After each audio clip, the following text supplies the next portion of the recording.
الله الرحمن الرحيم. السلام عليكم ورحمة الله وبركاته.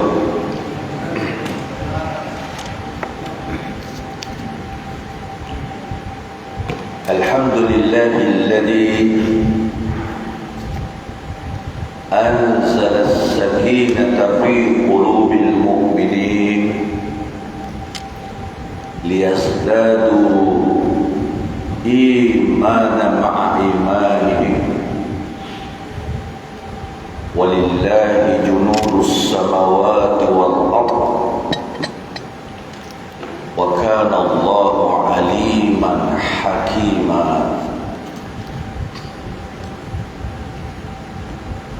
اللهم صل وسلم على هذا النبي الكريم والرسول العظيم نبي المصطفى محمد صلى الله عليه وسلم وعلى آله وأصحابه أجمعين.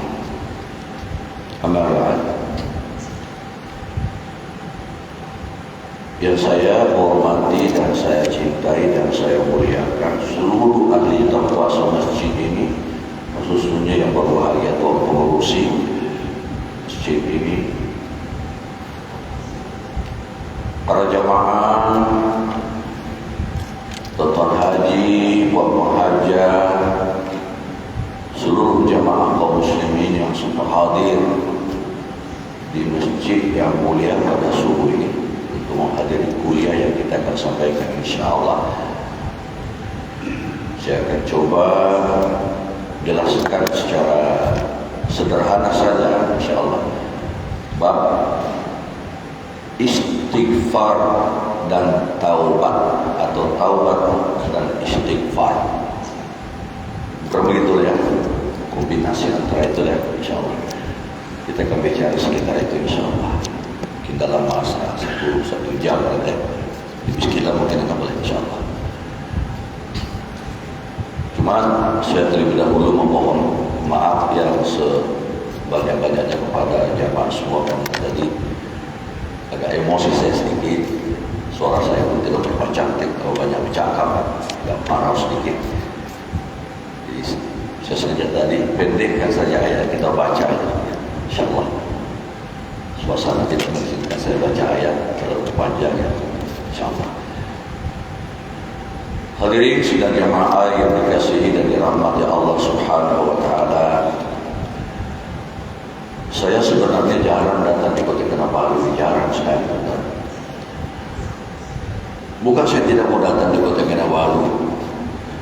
Bila saya sampai di kawasan Kota Kinabalu ini, air mata saya tidak dapat ditahan-tahan. Banyak sebab. Tapi saya rasa sebab yang paling jelas ialah tak kala saya terpandang wisma muis itu Tuhan,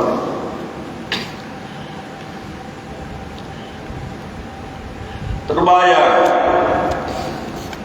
wajah-wajah teman-teman saya yang meninggal, Ustaz-Ustaz itu, Ustaz Umar Sidik, Pak Nawawi, Masruddin Batubara, dan lain-lain tentang tokoh-tokoh muis yang sudah meninggalkan kita.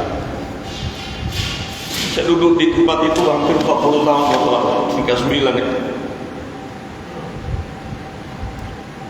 Jadi saya tidak dapat tahan sebenarnya mau Ustaz. Tapi maklum saya minta maaf. Ya mungkin bagi anda sudah menerima kan. Tapi saya pun tidak dapat elakkan tentu, ini psikologi ini masalah perasaannya. Itulah sebabnya saya sengaja ambil tajuk ini sebenarnya pada subuh yang indah itu, tempat ini. Tujuan saya supaya anda bisa kongsi perasaan dengan saya bahwa kalau hari-hari yang lalu Pak Nawawi meninggalkan kita, Ustaz Umar Sidik telah meninggalkan kita, mungkin saja hari ini kita akan menyusul ustaz-ustaz itu. Bukankah begitu tuan-tuan kira-kira ya? Sama ada saya duluan, Ustaz Ramli Syamil, atau teman-temanku di depan nih. Itu tidak kira saya duluan kah, Anda duluan kah, itu sama saja sebenarnya. Itu bukan masalahnya. Yang menjadi masalah, sempatkah kita menjadi orang yang bertaubat, berberangkat? Itu yang penting untuk dikaji. Itu yang penting diselidiki secara mendalam, secara pribadi ya tuan-tuan. Ini bukan secara umum, secara pribadi. Sebab taubat tidak dapat dikaji secara umum, secara pribadi.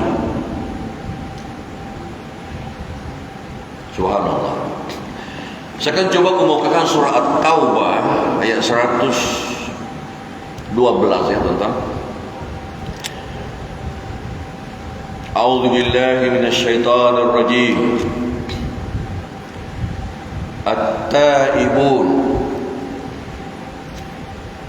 al-'abidun al-hamidun. Kalau kita sambung, at-taibun al-'abidun al-hamidun as-saihun al-raki'un as-sajidun al-amirun bil ma'ruf wan nahuna 'anil munkar wal hafizuna li hududillah wa basyiril mu'minin. Satu ayat saja, surat Taubah ayat 112. Subhanallah. Saya baca dia punya tarjim dulu, translation itu mulai dulu ya, insyaallah. At-taibun, hendaklah kalian segera bertaubat, kata Tuhan. Jangan lambat-lambat. Sebab maut, mati bukan kita yang kontrol, Tuhan. Allah dan malaikat Israel yang kontrol mati itu. Bukan kita yang kontrol. Jadi jangan lambat. Jangan bilang minggu depan lah Ustaz, jangan. Bisa Anda jamin Anda akan hidup sampai minggu depan? Boleh Anda jamin? Tentu tidak kan? Berarti kita wajib bertaubat sebelum minggu depan itu. Dengan sistem taubat nasuha. Istilah taubat nasuha Allah sebut dalam surah At-Tahrim ayat 8. At-Tahrim ayat 8. Ya ayyuhalladzina amanu tubu ilallahi taubatan nasuha, ila akhir ayat, panjang ayatnya. Hai orang-orang yang beriman, segeralah kembali bertaubat kepada Tuhan kamu dengan taubat yang sebenar-benarnya. Ini menunjukkan bahwa ada taubat yang tidak benar. Bukan tidak benar, tapi tidak berapa benar. Tidak cukup syarat, lebih kurang begitulah. Jadi Allah mau taubat yang cukup syarat.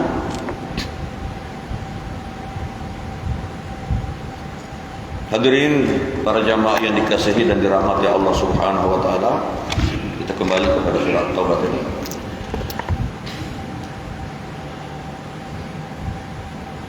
Istilah taubat ini hampir kalau kita gandengkan dengan istilah istighfar hampir sama.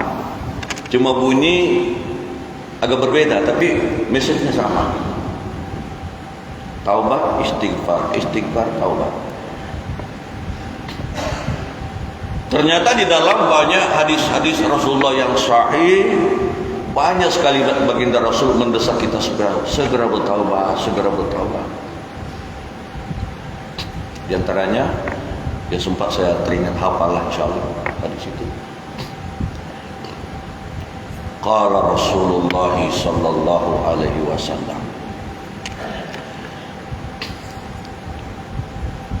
man lazimal istighfar ja'alallahu lahu kharajan min kulli dhiqin wa farajan min kulli hammin wa yarzuqhu min haitsu la yahtasib atau kama qala.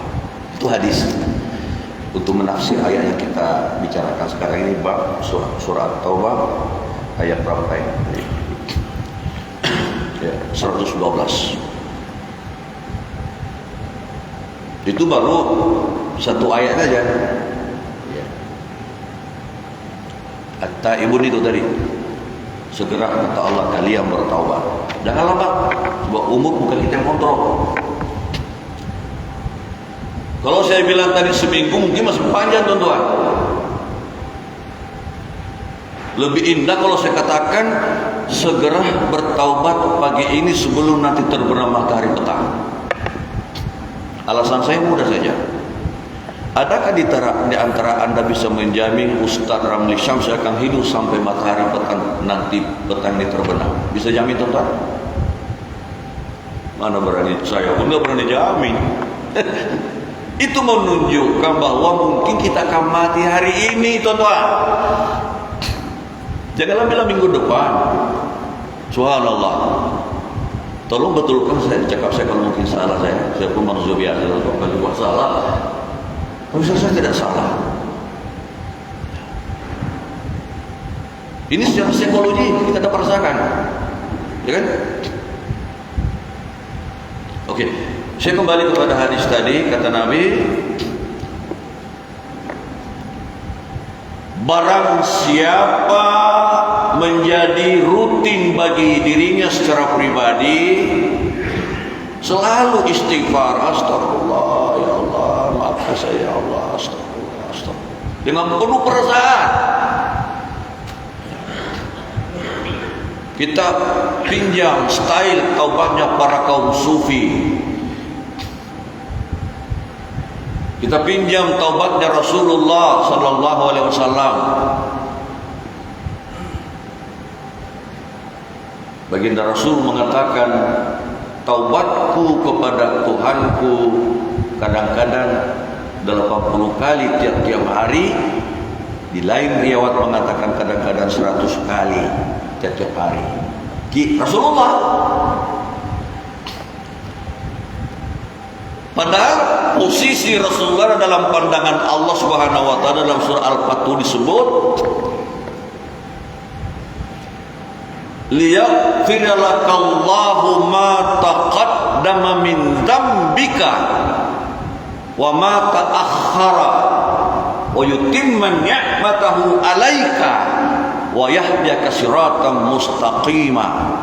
Surah Al-Fatih kalau ayat 3 ya. Ayat 3 makanya. Surah Al-Fatih. Kalau Anda baca Inna Fatahna itu berjumpa ayat tadi yang saya baca.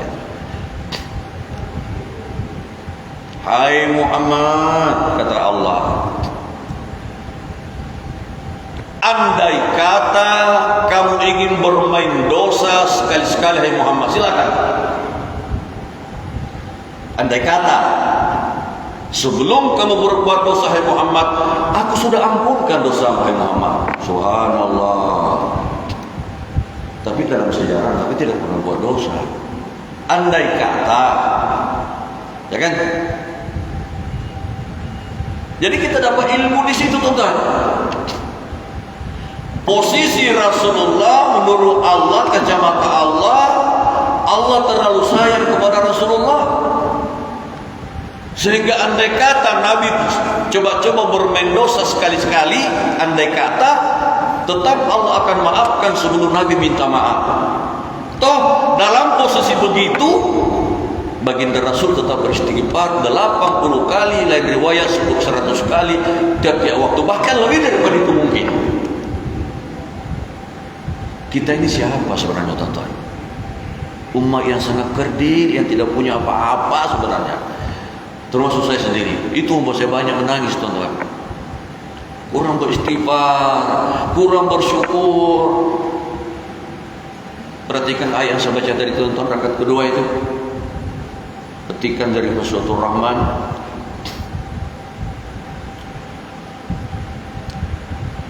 Liman khafa maqama rabbih jannatan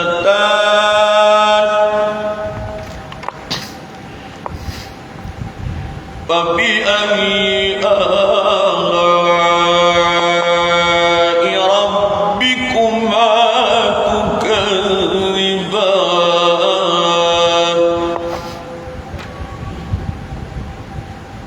Siapa yang takut kepada kebesaran Allah akan berikan 2 surga, satu di dunia kata ulama, satu di akhirat. Hai manusia, nikmat mana lagi wahai jin dan manusia? Nikmat mana lagi yang kamu tidak syukuri? Bukankah sudah cukup nikmat aku limpahkan kepadamu? Udara free, air free, ikan di laut betantan free of charge, tidak minta bayaran dari sini wahai manusia dan jin. Kenapa kalian masih ada yang kafir kepada aku? Tidak mau sujud. Kenapa? Apa sebab? 30 lebih kali tonton Allah sebut babi ayat Allah itu dalam suatu Rahman. Kenapa tidak mau istighfar? Kenapa tidak mau bertaubat? Apa hal nih? Kata Tuhan lah. Jadi kalau begitulah Tuhan.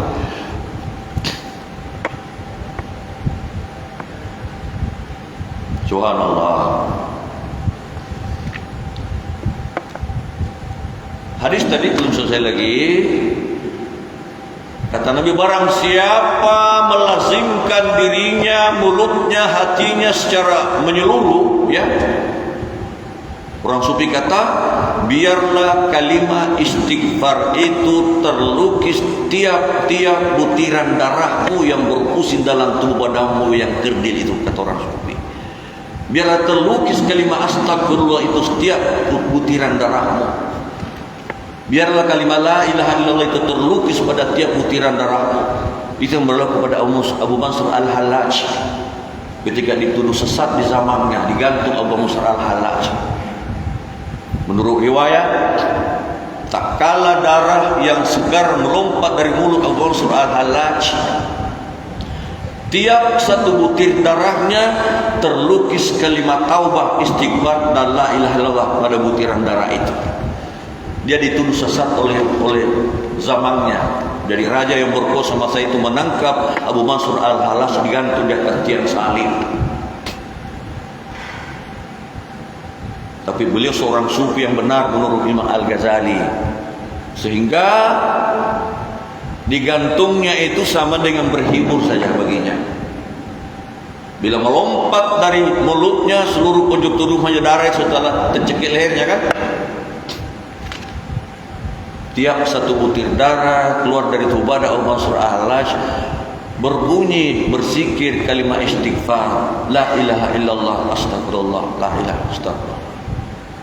Itu menunjukkan bahwa setiap butir darah yang beredar dalam tubuh Abu Mansur Al-Hallaj itu penuh dengan taubat dan zikrullah. Subhanallah. Ini satu pencapaian sangat tinggi.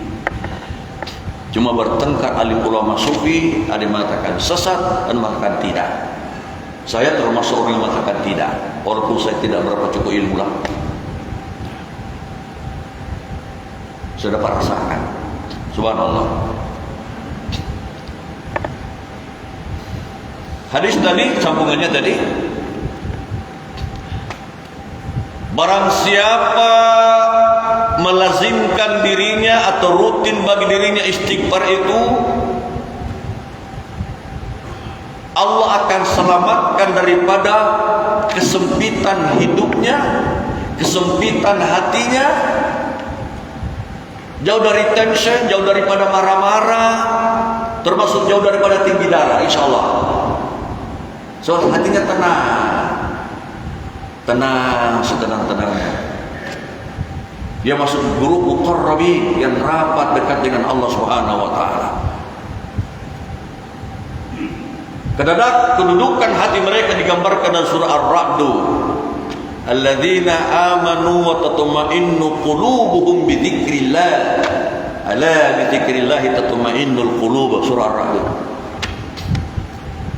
Orang-orang yang beriman kepada-Ku hai Muhammad, tak kala mereka istighfar dan berzikir mengingat Aku hadiahkan hatinya tatmainnul qulub, ketenangan hati, happy, bahagia. Bukan bahagia sembarangan, bahagia yang membawa mereka seolah-olah tidak tahu di mana dia berada sudah sebenarnya. Bahagia itu kata orang sufi tidak dapat digambarkan dalam bentuk bahasa manusia. Tidak ada satu bahasa yang boleh menggambarkannya itu bahagia itu. Yang dapat merasakannya saja dapat mengomentari perasaan itu sebenarnya. Orang lain tidak dapat tahu itu. Subhanallah. Daripada mana kita contoh puncaknya ini sampai ke tahap ini, banyak istighfar, banyak taubat. Lama-lama dekat dengan Allah menjadi muqarrabin. Subhanallah. Banyaklah nama-nama mereka itu, diantaranya Imam Al-Ghazali, Abu Husain Al-Nuri, Junaid Al-Baghdadi, Ibrahim bin Adham, Bishr Al-Khafi, Wais Al-Qarni, yang tadi itu Abu Musr Al-Hallaj. Ramai mereka itu.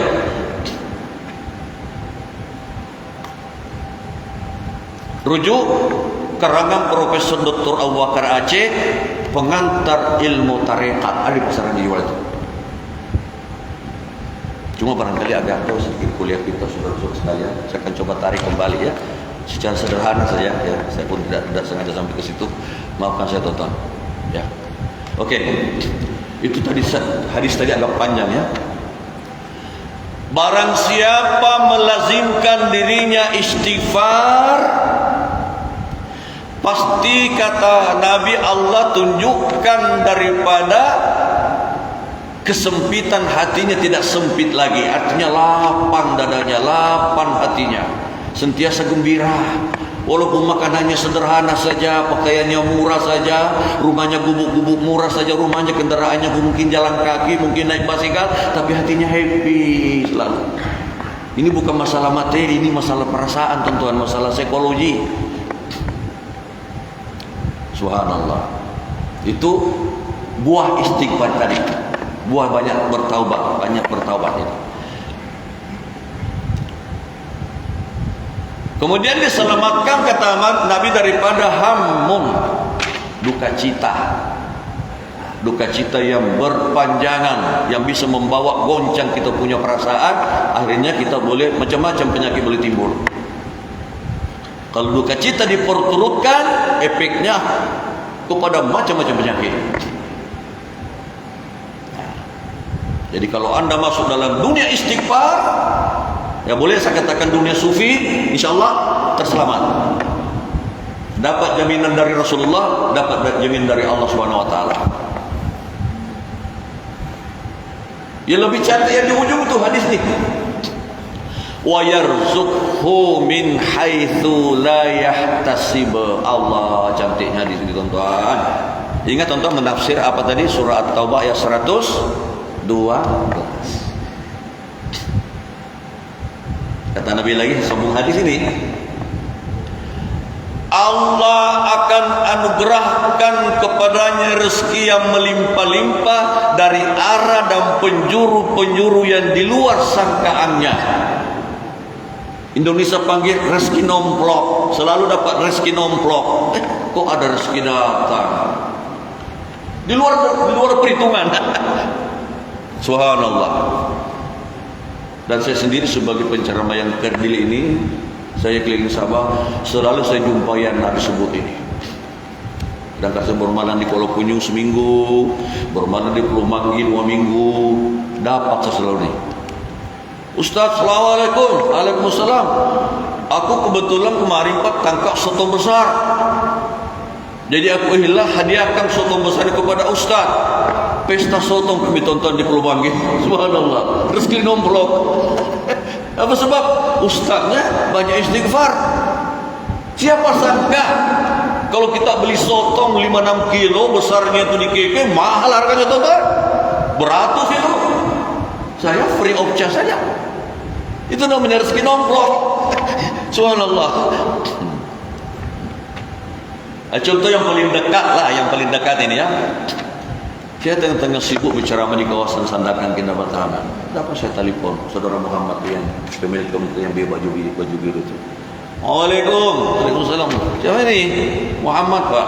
Muhammad si mana? Ini Pak yang di Kinarut itu adiknya si Sul. Apa hal Muhammad? Ustaz, kami mau belikan tiket Ustaz. Kami sediakan penginapan, mungkin kami bagi sedikit saku hati. Apa makanan Ustaz kesukaan Ustaz? Saya kata saya suka Milo. Oleh karena saya pun macam baru kawin baru, saya perlu ahli KP, saya bilang. Penting juga ini, jangan lupa ini. Seperti kata Nabi, an-nikahu sunnati, faman ragiba li sunnati falaysa minni. Nikah itu sunnahku.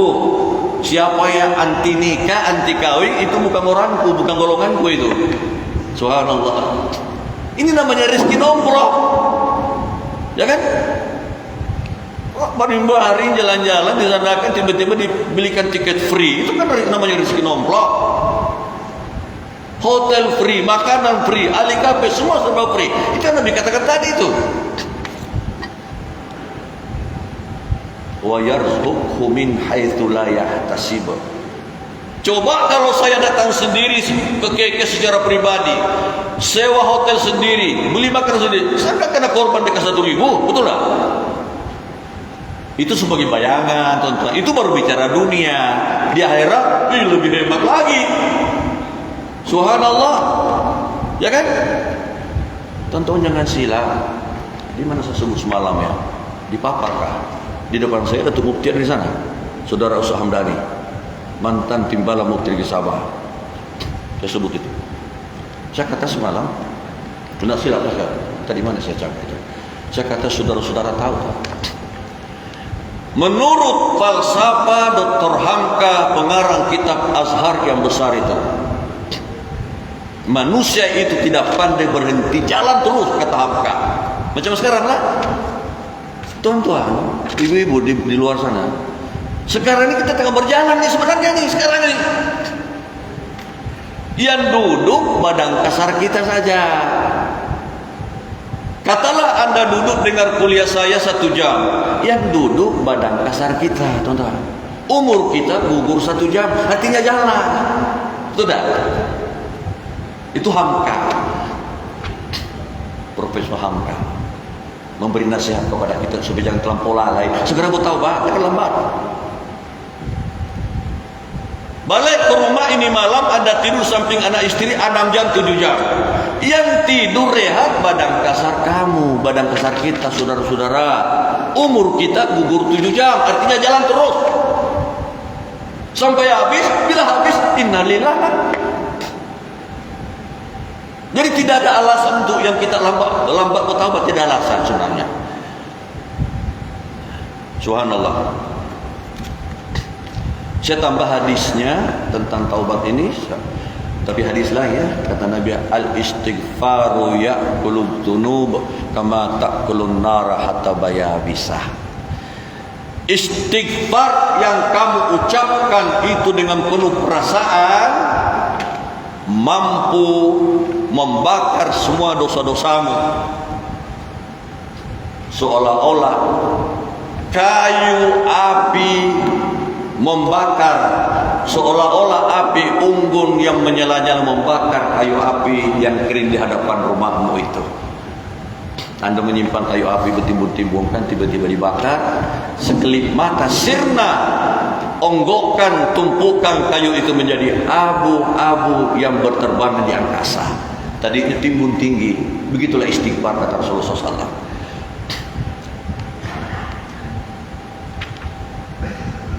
Oke, saya konteks sedikit, hubungkan dengan salat 5 waktu. Ya, saya coba hubungkan sedikit dengan salat 5 waktu. Pernah saudara dengar hadisnya? Apa kata Nabi?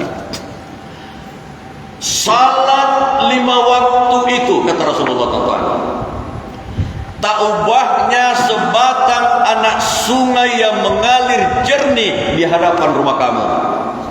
Pernah Anda dengar hadis ini? Betul kan? Salat 5 waktu itu, kata Nabi, tak ubahnya ibarat sebatang sungai yang jernih airnya mengalir di hadapan rumah kamu. Itu secara langsung sama juga dengan istilah taubat itu sebenarnya, secara langsung lah. Ya. Maka mandilah kamu, bermandi-mandi di situ dengan anak-anak istri kamu pada air yang jernih itu 5 kali sehari semalam, dengan sempo-semponya, dengan sabung-sabungnya, dengan gosok-gosoknya sekali. Tentu sekali kata Nabi, tiada lagi daki-daki melekat pada tubuh kamu. Begitulah salat 5 waktu kata Rasulullah SAW. Coba kita balikkan sedikit hadis ini. Tentu sekali orang yang tidak salat 5 waktu tidak pernah mandi 5 kali. Lebih kurang begitu kira-kira kalau kita coba hadis itu. Artinya berlumuran dengan dosa-dosa besar. Tapi maafkan saya, ya. Itulah kebalikan hadis tadi. Sebab itulah dalam kuliah-kuliah saya beberapa siri semalam di mana itu saya sebut itu. Ancaman Allah dalam surah Muddathir, neraka sakar. Allah akan simpan orang Islam yang rajin umrah tapi tidak salat 5 waktu. Neraka sakar akan disimpankan sementara, tidak selama-lamanya, bagi orang Islam yang rajin puasa tapi tidak salat 5 waktu, sedia untuk masuk neraka sakar. Muddathir ayat 39, 40, 41, 42. Surah Muddathir. Itu setelah sholat kita istighfar. Sebab dalam waktu kita duduk kita baca Rabbighfirli, ya Allah ampuni saya, warhamni ya Allah kasihani saya. Kaitannya itu betul tak? Nah. Rabbighfirli artinya istighfar, ampuni aku ya Allah. Nah. Kita pinjam penutup Iza Jaa itu kan, kalau anda baca Iza Jaa Nasrullah, tengok ujungnya itu. Fasabbih bihamdi rabbika wastaghfirhu innahu kana tawwaba. Coba tengok apa poin ayat itu. Kalau anda ingin menjadi orang yang diterima taubatnya oleh Allah, pertama mesti banyak bertasbih, subhanallah, subhanallah.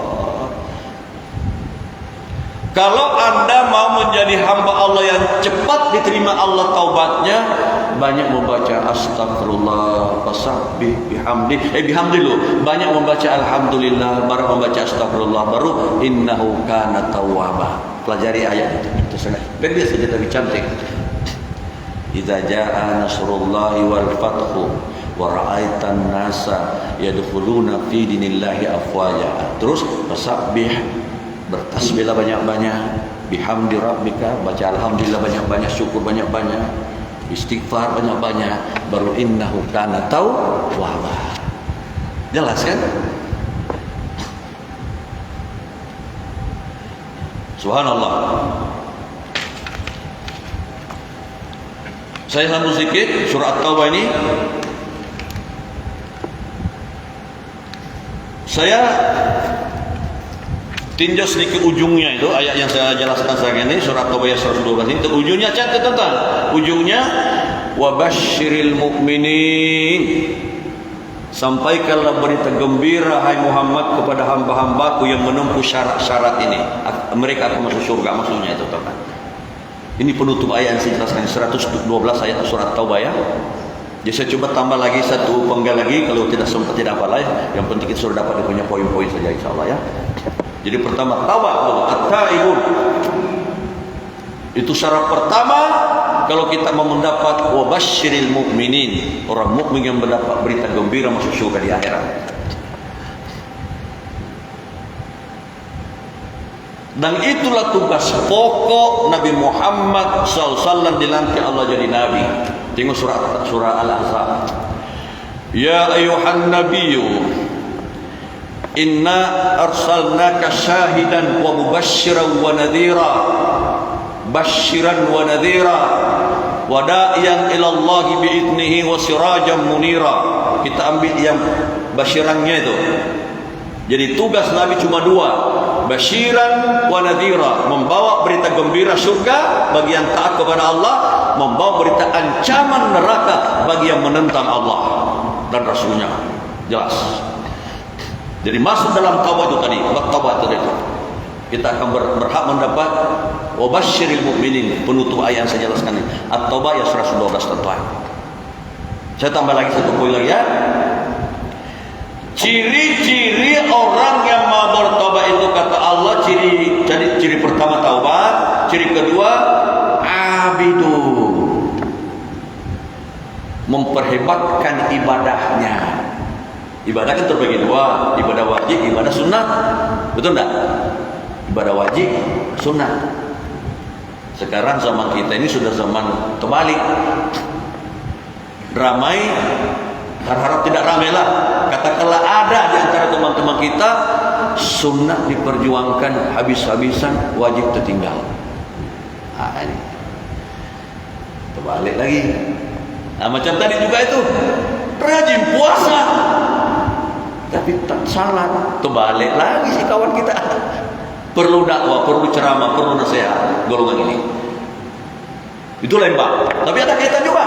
Tapi kita sering coba kaitannya balik. Jadi ciri yang kedua Allah minta kalau nak masuk surga menjadi apa? Wabasyiril mu'minin, jaga amal ibadah. Amal ibadah terbagi dua, ibadah wajib, ibadah sunnah. Sunnah membantu, ya kan? Contohnya 2 rakaat subuh tadi, ya kan? Itu wajib. Tidak buat dosa besar, kekalang-kalang. Andai kata terjadi sedikit kesilapan subuh kita tadi itu, qabliyah subuh bisa membantu-bantu. Ibarat menjahit baju lah tuan-tuan. Tahu bacaan saya tadi pun tidak berapa betul akurasi. Sudah bisa Ustaz Omar, tolong ente betulkan bacaan saya sih kalau saya salah baca ya. Ini tanggung jawab di belakang. Kalau saya suara tidak berapa cantik, kadang-kadang saya tidak dapat saya jaga idgham gunanya. Terutama yang paling saya jaga itu lazimu sakal kalimat di ujung tu waladhdall, itu perlu nafas, itu wajib 5 harakat, 6 harakat tuan-tuan, itu tidak boleh kurang. Itu jadi imam hati-hati. So, banyak hukum mau dijaga tuan-tuan. Subhanallah, IPA hakiki paling banyak dalam Quran ini. IPA hakiki paling banyak mau dijaga. Oke, kembali kepada tadi. Jadi apa tadi?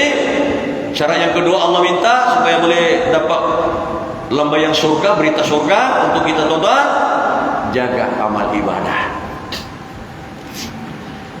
Sedangkan as-salatu rasul ibadah. Salat 5 waktu itu kepala ibadah. Haji, umrah, zakat, puasa, yang lain-lain, ilmu segala-galanya anggota biasa saja.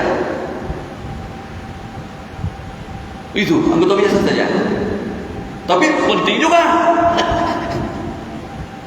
Ya, penting juga. Ada kepala, tiada tangan, susah pula. Kepala saja macam bola bergolek-golek. Mana perutnya, mana punggungnya, tidak juga sempurna. Jadi maksudnya sembahyang saja tidak bayar zakat, tidak puasa, lain lagi ceritanya teman-teman. Jadi mesti kombinasi pembangunan Islam itu. Maka hidupkanlah rukun iman yang 6, hidupkan rukun Islam yang 5, teman-teman, barulah kita sempurna. Begitulah. Jadi yang kedua syarat Allah minta ialah pelihara abidun, jadilah kamu ahli ibadah, terutama salat 5 waktu. Subhanallah, alhamdulillah ya. Baik, saya suka tambah sedikit. Ustaz, kalau saya pelihara salat saya benar-benar sampai saya mati baru berhenti sembahyang. Artinya sembahyang terus selesai Ustaz 5 waktu saya. Apalah kira-kira Allah janjikan saya Ustaz di akhirat kalau aku mati? Katalah Anda bertanya begitu. Saudara-saudara, banyak ayat Allah menjanjikan surga bagi orang yang salat 5 waktu. Tapi yang paling mudah dipahami, Anda buka surah Al-Mu'minun ayat 9, 10, 11 itu dalam surah Al-Mu'minun itu. Saya bacakan ayatnya ya supaya jelas. Walladzina hum ala salawatihim yuhafizun ulaika humul warithun alladzina yarithuna al-firdaus hum fiha khalidun. Kalau Anda baca qad aflaha ayat 1, Anda akan jumpa ayat 9 tadi itu. Apa artinya dalam bahasa Malaysia? Hamba-hambaku yang benar-benar mempertahankan, memelihara, menjaga salat 5 waktunya sampai matinya, Ungkapan saya selalu saya ungkapkan, baik saya di Bintulu kena undangan yang Sarawak, baik di Sabah, saya katakan selalu, disembahyangi Pak Imam di kampung kamu masing-masing mayat baru berhenti sembahyang. Itu prinsip tuan-tuan. Itu masuk ayat tadi tu. Wal hafiduna walladzina hum ala yuhafidun itu. Saya ulang balik tuan-tuan, ini bahasa ini walaupun bahasa saya sendiri tapi sangat penting. Disembahyangi Pak Imam mayat Anda, baru Anda berhenti sembahyang. Itu masuk ayat tadi itu.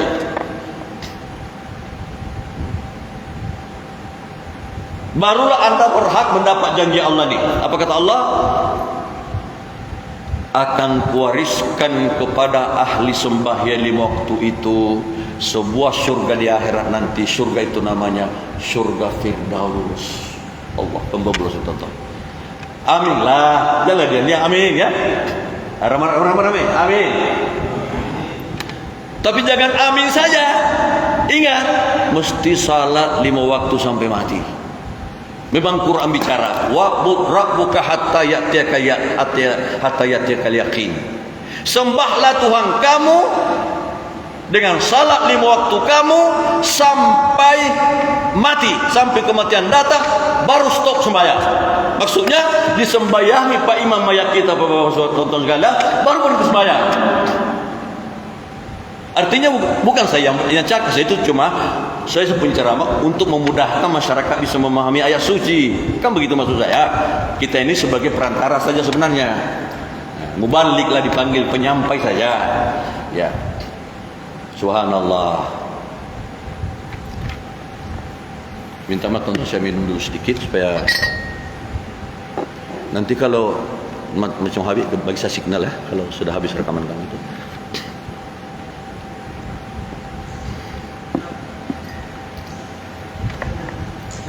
Nanti dulu. Nanti apa inilah. Jadi saya pun terpikir juga kadang-kadang sebab ada ayat mengatakan wa'mur ahlaka bis salati wastabir 'alaiha. Perintahkan ahli keluarga kamu mendirikan salat ini. Sama-samalah maksudnya. Wasbir, perintahkan mereka bersabar menjalankan perintah salat ini. Ini tanggung jawab seorang suami di rumah. Rumah itu sebuah negara kecil, biladus saghir itu. Bahkan ada ayat berbunyi, ku ampu sakum wa ahlikum nara. Begitu semua itu. Selamatkan dirimu daripada api neraka dan selamatkan ahli keluarga. Tanggung jawab. Ini dikomentar oleh Profesor Dr. Hamka lagi. Kata Hamka, jangan lena tidur di malam hari di rumahmu masing-masing kalau masih ada anggota keluarga kamu yang tidak salat 5 waktu. Anda akan terlibat nanti di hadapan Allah, bertengkar di sana nanti. Subhanallah. Ini Hamka. Kemudian Hamka menghibur kita bagi orang yang sudah salat 5 waktu. Apa kata Hamka? Asam kandis, asam gelugur, ketiga asam siriang ria. Menangis mayat di dalam kubur, mengenan badan tidak sembahyang. Ini bagi orang yang tidak sembahyang. Ada Hamka sindir. Roh Anda akan menangis dipukul malaikat mungkar nakir kalau Anda tidak salat 5 waktu. Tapi kalau Anda sudah ahli salat 5 waktu, kata Dr. Hamka, tuan-tuan, kalau Anda mudik ke hulu, petikkan saya bunga kemboja. Kalau Anda mati dahulu, insya Allah nantikan saya di ambang surga Firdaus, kita akan jumpa di sana. Sesuai dengan ayat Al-Mu'minun ayat 9 tadi. Itu Hamka. Dia kan seorang profesor, sastrawan, pujangga dan pengarang, ulama besar lagi. Habis dah? Belum? Kok bunyi? Nah, jadi alhamdulillah tonton. Saya tafsirkan baru 2 ayat saja. Saya belum sempat komentar di surah Tahrim itu, bab tawat nasuha itu. Tapi insya Allah kalau ada sumur di ladang, ya, insya Allah tentu kita bisa menumpang mandi. Dan kalau ada umur yang panjang, insya Allah tentu kita bisa berjumpa lagi.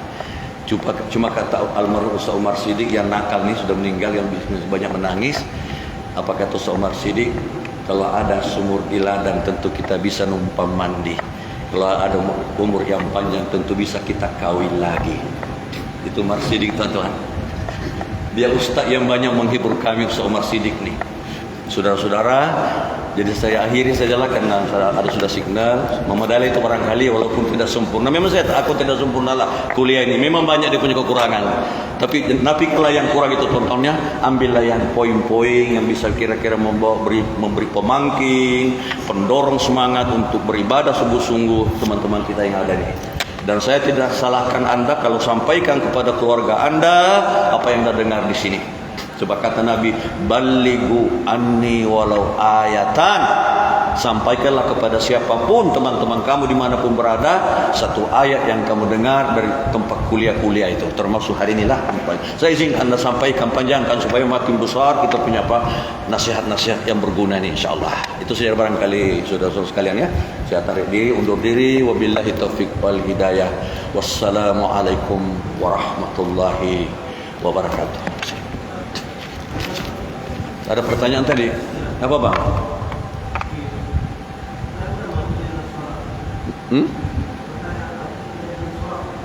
Salat.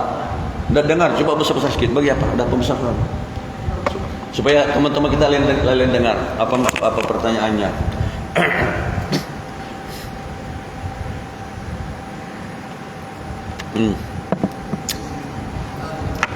Apa Pak? Assalamualaikum.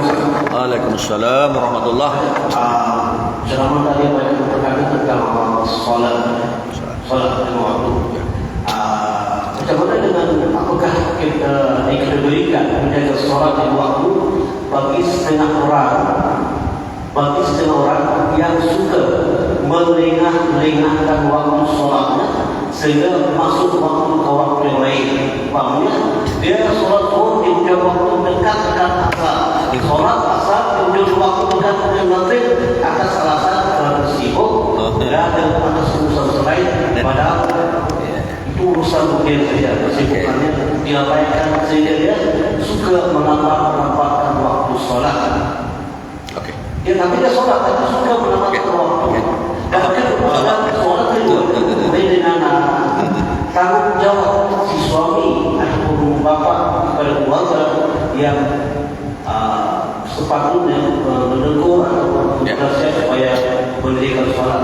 Tapi sekiranya teguran yang diberikan oleh mimpin Islam bapa kepada anak posisi rumah, namun tidak akan diindahkan juga, apakah tidak akan terlepas daripada soal jawab tadi. Allah sekian wassalamualaikum. Dua poin ya. Sampai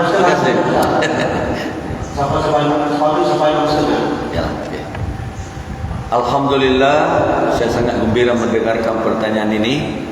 Sebagai seorang penceramah pendakwa bebas seluruh sahabat, memang saya paham lah ini keadaan ini. Ya, saya memang paham betul, insyaallah. Pertanyaan pertama beliau, apa pandangan Islam bagi teman-teman kita yang suka melambat-lambatkan salatnya? Ya. Kalau kita tengok dalam kitab suci, memang sebenarnya cerita melambat-lambatkannya ini, yang penting jangan sengaja lah ya, jangan sengaja. Kadang-kadang kita terperangkap dengan situasi sebenarnya, ya, terperangkap dengan situasi. Kadang-kadang karena kerja kita, karena ada tamu, macam-macam lah cerita hidup kita di urusan jiwara ini kan. Jadi alim ulama itu membagi tiga. Memang ada hadis mengatakan awal waktu itu ridwanullah, itu yang terbaik. Maksudnya masuk waktu azan qamat Allahu Akbar, itu yang terbaik. Kalau ada halangan, kalau ada musim tenang, suasana tenang damai kan, itu yang terbaik. Jadi memang sangat salah Allah. Tiada kerja, kok belum sembahyang pahala. Itu yang tak betul. Oleh karena waktu kan panjang. Memang Allah dalam Quran sudah sebut. Ya. Innas salata 'alal mu'minina kitaban mawquta. Di dalam Islam itu, salat itu Allah sudah tetapkan waktu-waktunya. Subuh dari jam sekian sampai jam sekian habis. Bila terlimpas waktunya baru buat qada. Duhur sampai jam sekian dari jam sekian. Ya. Masuk asar lah maksudnya. Bila buat setelah masuk asar terpaksa qada.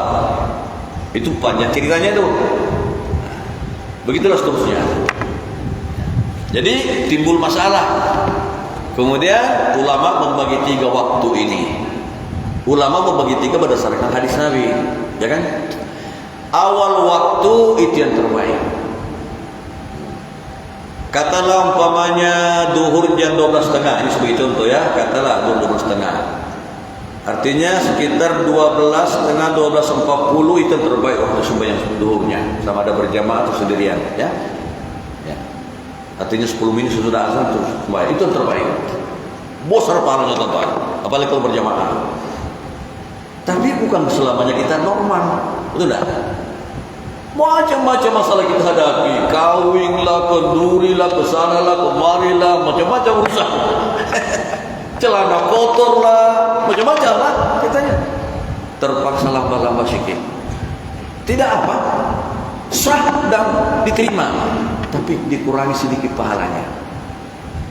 Terlepas daripada al-waqt pahala, fadilah awal waktu tadi. Tapi diterima juga, sah juga. Pertengahan waktu. Katalah umpamanya duhur kita, kalau duhur betul-betulnya umpamanya 12.30, kita sembahyang kurang jam 1.30 umpamanya, masih oke, no problem. Karena sibuk, terlampau sibuk, banyak kesibukan. Cuma dipotong sedikit dia punya markah fadilah waktu itu. Tapi masih oke. Oke. Terlampau sibuk, kotor bajuku, macam-macam masalah. Kalau asar masuk jam 3, salat duhurnya 2.40. Bagaimana Ustaz?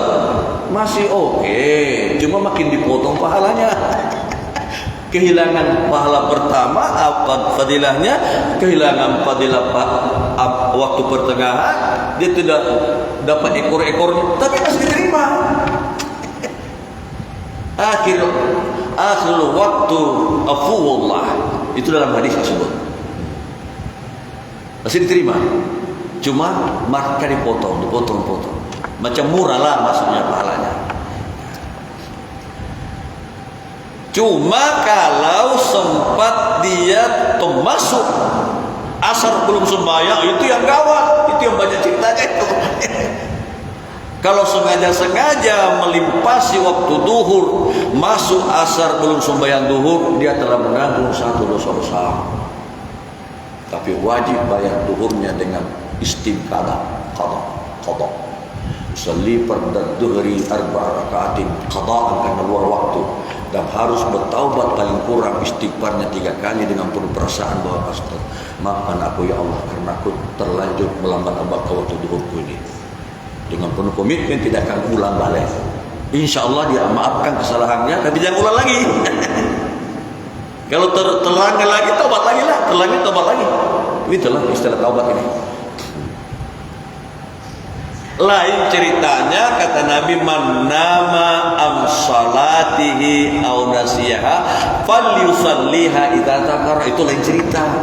Siapa, kata Nabi, yang terlupa dari sembahyangnya, sembahyang waktunya, sembahyanglah ketika ingat. Nanti dijelaskan hadis ini. Siapa yang tertidur atau ketiduran dari salat subuhnya, kalau subuh ceritanya, sembahyanglah ketika terbangun. Walaupun sembahyang subuhnya terpaksa jam 9 pagi, tapi niat qada karena luar waktu. Kalau dia ketiduran tidak berdosa, tapi kalau pura-pura tidur itu berdosa dia. Wajib bayar qada subuhnya dan harus menanggung dosa besar, dan wajib segera bertaubat nasuha sebelum terlambat, karena mati bukan kita yang kontrol. Kembali kepada ceramah tadi. Abang paham? Alhamdulillah. Soalan kedua apa tadi itu? Soalan kedua. Lupa saya kedua itu. Keluar dah. Ayah, oke. Mungkin saya jawab secara mantik nih jawabannya. Abang pernah baca surah Nuh dalam Quran, kisah Nabi Nuh? Ini bab memelihara keluarga nih. Subhanallah. Saya rasa boleh menjawab nih pertanyaan abang, kisah Nabi Nuh. Di antara 2-3 orang anak Nabi Nuh, tuan-tuan, ada seorang yang masuk neraka. Kalau tidak silah namanya Kan'an, kata saya. Kalau silah belum betul kan ya? Kan'an tasirnya masuk neraka itu. Dalam surah Nuh digambarkan cerita Nabi Nuh. Doa Nabi Nuh, ya Allah, tolong selamatkan anakku. Bahkan dalam Quran ayat lain disebut Nabi Nuh panggil, ya bunayya irkam ma'ana wa la takum ma'al kafirin. Hai anakku, datanglah ke sini, naik perahu ini. Jangan sana, itu orang kafir punya grup. Anaknya melawan, sampai tenggelam anaknya melawan saja kerjanya. Ini anak Nabi, bukan anak kita, teman-teman. Anak Nabi, Bapak Saudara, teman-teman. Bukan anak Ustaz Ramli Syam. Anak Rasul, anak Nabi Muhammad, Nabi Nuh punya anak. Bahkan diabadikan sejarahnya dalam Al-Quran. Surah Nuh itu tadi. Mari kita tengok latar belakang kisah ini. Dalam ayat lain Allah kata, walaqad arsalna nuhan liqaumihi falabitha fihim alfasanatin illa 50 ama.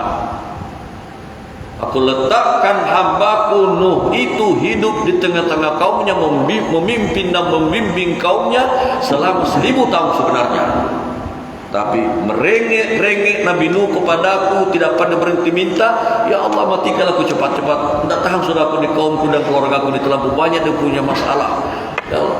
Maka kurangnya 5 tahun, 50 tahun umurmu itu.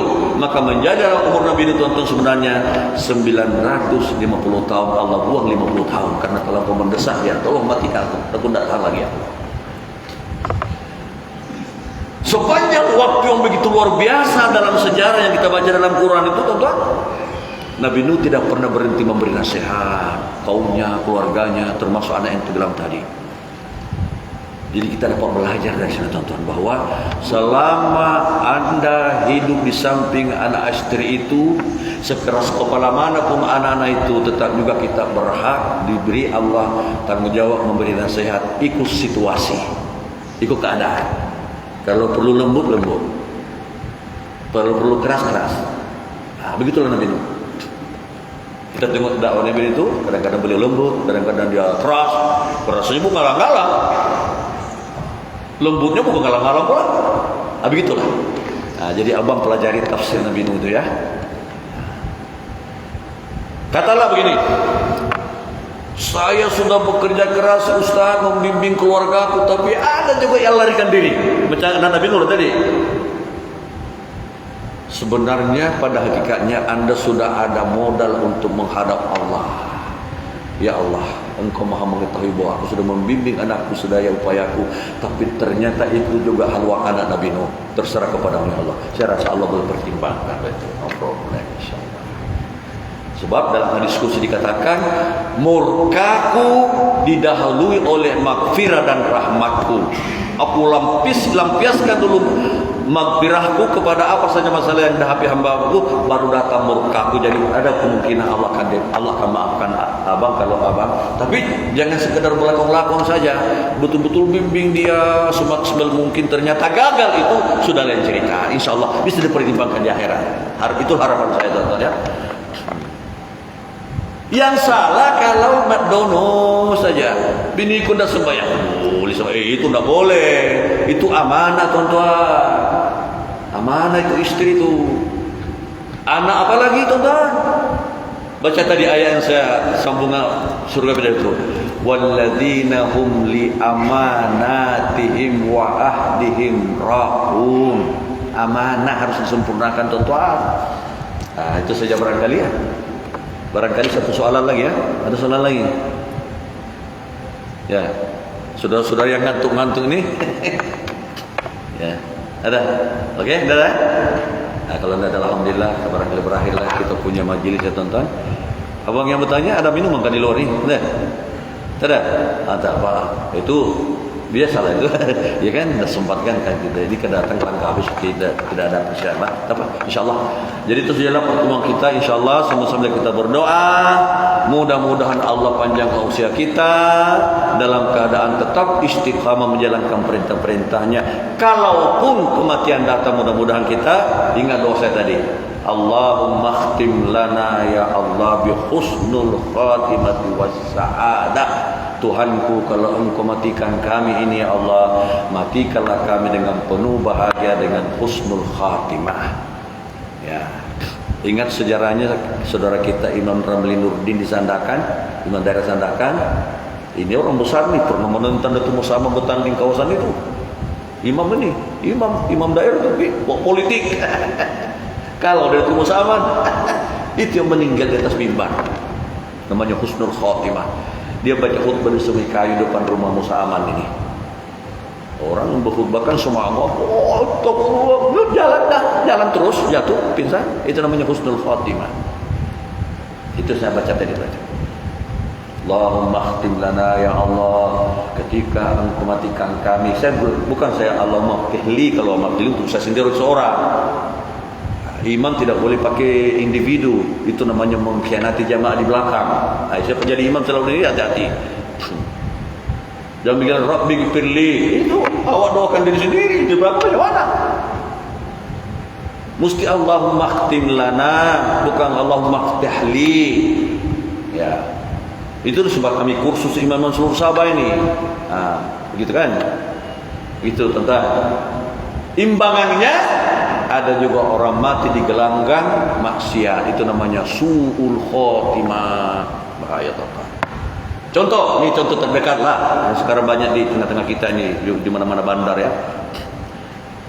Ada teman-teman kita rajin ke masjid, rajin sembahyang, tapi di poketnya aja nomor ekor, boleh di poketnya 2 lembar. Sehingga dulu di konter nomor ekor beli 2 ringgit 3 ringgit baru pergi salat Jumat. Cuman itu tentang kira-kira. Itu namanya mencampur aduk agama Allah, perkara yang dilarang dengan perkara yang disuruh. Bahaya juga orang. Masalah juga itu. Masalah juga itu. Subhanallah. Ini katalah, ini cerita saja tontonnya. Teman kita itu baru masuk di Luanan itu. Saya mau nomor ini. Berapa ya? 5 ringgit. 2. Simpan di poketnya. Ya kan? Keluar jalan raya disambar taksi, kok mati. Kira-kira macam mana komentarnya tentang? Coba komen. Saya rasa su'ul khatimah. Sebab tengah main judi mati. Sedangkan judi dalam Quran jelas. Innamal khamru wal maisiru wal ansabu wal azlamu rijzum min amali syaitani fajtanibuhu la'allakum tuflihun. Jangan main-main. Ustaz, bukan 1.000 2 ringgit. Allah tidak sebut 2 ringgit, Allah tidak sebut 1.000.